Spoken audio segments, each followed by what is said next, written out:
Hello mga love. Ito yung aking linisin. Sa araw na ito, ulit na naman maglilinis na naman ako ng aming tahanan kasi nakatapos lang namin magbabalot ng aming paninda. Ayun, nagde-deliver na si Mr. Lalako na niya yung paninda namin. Ito kalamansi. Naghahakot na sila para sa aming paninda.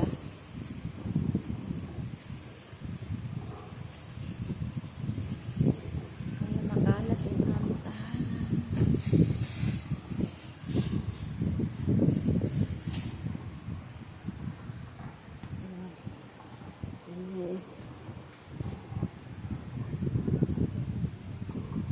Another linisin na naman ako ngayon araw na ito.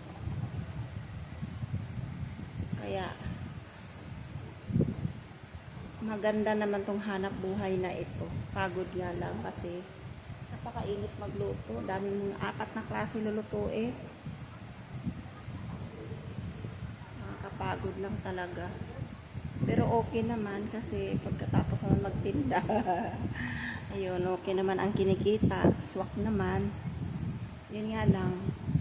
Di nga lang pautang din po yung iba.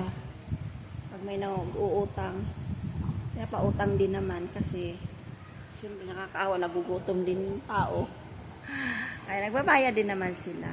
Hindi naman din sila pahirapan magsingilin kasi pag sila naman ang nagkakapera, kusa na rin inaabot ni Mister pag nagkasalubong sila. Minsan, hinahatid na rin dito sa bahay. Maraming nagbabayad. Kaya okay din naman itong hanap buhay namin.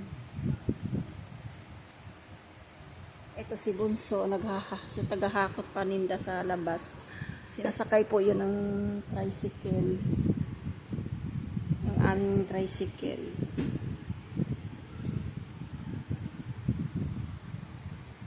Maraming salamat po. God bless all. Thank you for watching. Bye.